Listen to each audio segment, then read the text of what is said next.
Bonjour Geekzone et bienvenue dans un nouveau tutoriel vidéo. On me l'a demandé à plusieurs reprises si je pouvais faire un tuto montage et réalisation de podcast. Alors c'est un chantier quand même assez important, donc je vais le faire en plusieurs parties. On va s'intéresser aujourd'hui aux voix, comment faire en sorte que les voix de vos intervenants soient agréables à écouter, qu'il n'y ait pas de différence de volume d'une voix à l'autre, etc. Je vais vous montrer ça très vite avec mon workflow à moi qui est en 4 étapes, 5 pour être tout à fait exact. La première étape en fait, qui est une étape de préparation, c'est au moment où vous injectez vos pistes dans votre DAW, de vérifier tout simplement qu'à l'oreille, sur la longueur d'une phrase, les voix sont au même niveau. C'est une précaution à prendre avant de commencer à appliquer de la compression dessus. Ça permet de travailler sur une base relativement commune et donc d'avoir déjà des voix qui sont au même niveau sonore. Ici, comme on enregistre qu'a fait moi chacun chez soi avec du bon matos, on a un volume qui est relativement cohérent, donc on n'a pas beaucoup de choses à faire à ce niveau-là, mais éventuellement changer le volume de vos voix déjà en première phase pour vous assurer que toutes ces pistes sont globalement, à l'oreille en tout cas, au même niveau sonore. Ensuite, moi j'ai quatre plugins que j'utilise sur une piste voix. Le premier plugin c'est Deverb, un plugin de SPL dont j'avais déjà parlé sur Geekzone. C'est un plugin qui permet tout simplement de réduire de manière intelligente toute réverbération sur une piste. Alors c'est très utile quand vous avez par exemple un interlocuteur qui parle via Skype dans une petite pièce. Son son va avoir tendance à résonner, ce qui peut très vite créer des harmoniques assez désagréables à l'écoute. Si c'est un mec qui va parler pendant 10 minutes, il vaut mieux faire quelque chose. En l'occurrence, on peut faire un premier passage avec ce plugin, donc Deverb, qui va permettre donc de réduire de manière assez drastique la réverbération dans une prise de voix. Alors faut pas aller trop loin non plus dans la réduction, parce que si on va trop loin, au bout d'un moment on va créer des artefacts et on va avoir un son qui va sonner de plus en plus métallique, ce qui ne sera pas agréable non plus. Donc le truc c'est de trouver vraiment le juste milieu, le bon endroit. En l'occurrence ici, comme ce sont des prises qui sont assez propres dans des pièces qui ne provoquent pas trop de réverbération, on le laisse à la moitié. C'est généralement assez suffisant pour enlever par exemple les petits coups d'éclat quand il y a un rire ou un moment où on parle un peu plus fort et où on entend que ça résonne derrière. Voilà, ça permet de rectifier le tir sur ce genre de petites problématiques là. Le deuxième plugin que j'utilise, c'est ce qu'on appelle un gate. C'est le projet de FabFilter, mais il y en a plein d'autres qui font exactement le même boulot. Le principe est simple, c'est que ce plugin va permettre de couper simplement le son d'une piste à partir du moment où on passe sous un certain seuil de dB. En clair, ça veut dire que dès que la personne va arrêter de parler, le micro va automatiquement se couper, ce qui permet d'éviter d'avoir tous ces petits bruits de fond, ces respirations parfois pas très agréables à l'écoute quand on parle très près du micro.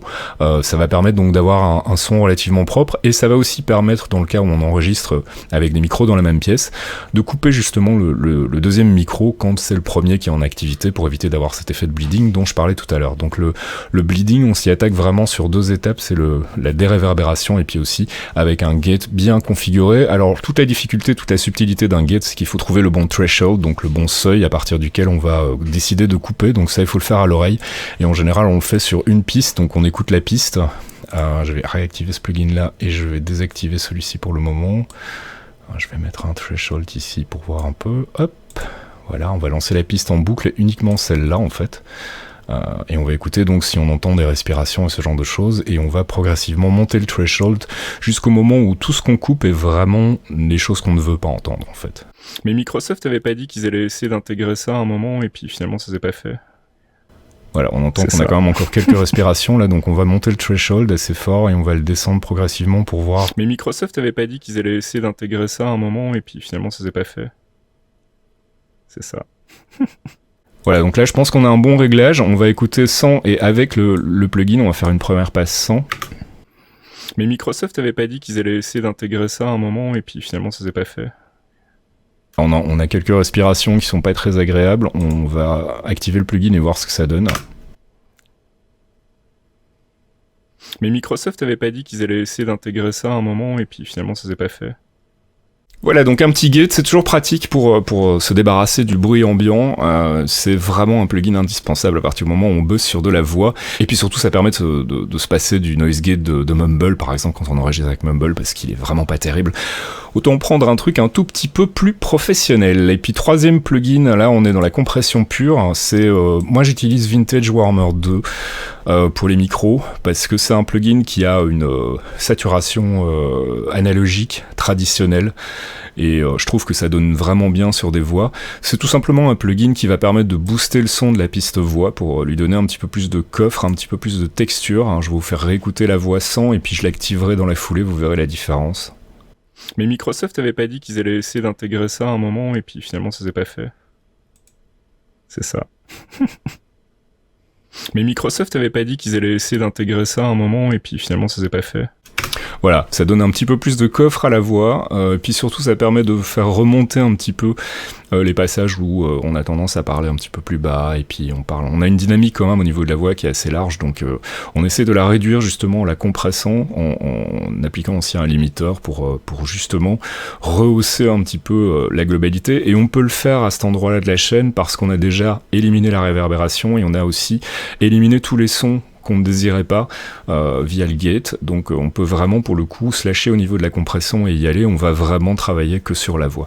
Et ensuite un dernier plugin que j'utilise et que j'active qu'en toute fin de chaîne, je l'active en général pas quand je travaille parce que c'est un plugin qui génère pas mal de latence, donc ça devient difficile de travailler avec. Mais je le mets sur la chaîne et je l'active en tout dernier, c'est ce qu'on appelle un déclic. J'en avais parlé sur Geekzone aussi, c'est dans la suite RX d'Isotope. C'est un plugin qui simplement va supprimer en fait tous les claquements de palette ou les claquements de langue et tous des petits bruits de clics dans la voix qu'on peut avoir parfois quand on parle et qu'on n'a pas suffisamment bu avant, qu'on a la bouche un petit peu asséchée. Ça permet d'enlever tous ces petits claquements qui sont sur la longueur parfois assez obsédants, on n'entend plus que ça, etc. Voilà, c'est plutôt efficace, je vais vous montrer comment ça marche tout de suite.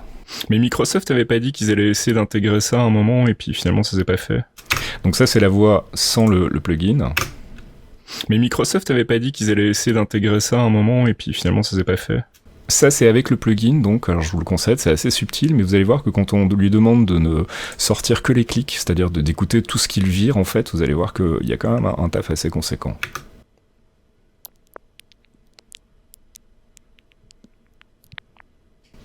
Voilà, tous ces petits bruits de gargouillis ont été intelligemment effacés par le plugin, et donc ça rend la voix beaucoup plus douce et beaucoup plus agréable à écouter. Et une fois que ça c'est fait, les pistes sont propres, ça y est, on peut y aller, on peut commencer à monter, on peut commencer à découper. Alors vous voyez qu'ici j'ai supprimé certains passages, et vous allez me dire mais c'est bizarre, t'as pourtant mis un gate, donc normalement tu devrais pas avoir besoin. Alors c'est pas vrai, parce que parfois on a des bruits qui sont trop forts que pour être considérés par le gate comme parasites, et donc il les laisse passer. Ça peut par exemple être un bruit de chaise ou un bruit de cognement contre un bureau. Donc dans ces cas-là, il est nécessaire de virer toute une partie de la piste pour être sûr que ça ne passe pas du tout à l'écoute. Voilà, j'espère que ce petit tuto rapide vous aura permis d'y voir un petit peu plus clair et puis de découvrir quelques petites subtilités de production.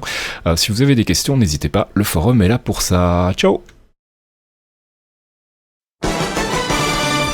Les Clairvoyants, c'est le rendez-vous mensuel de Geekzone présenté par Fastkill Fox Monsieur et Archeon, un podcast d'1 heure sur le MCU, le Marvel Cinematic Universe, des news, du theory crafting rigolo, des focus avisés pour tout vous apprendre sur l'univers Marvel, et bien entendu un peu de musique. Pour découvrir tout ça, rendez-vous sur geekzone.fr, on vous y attend, amis True Believers.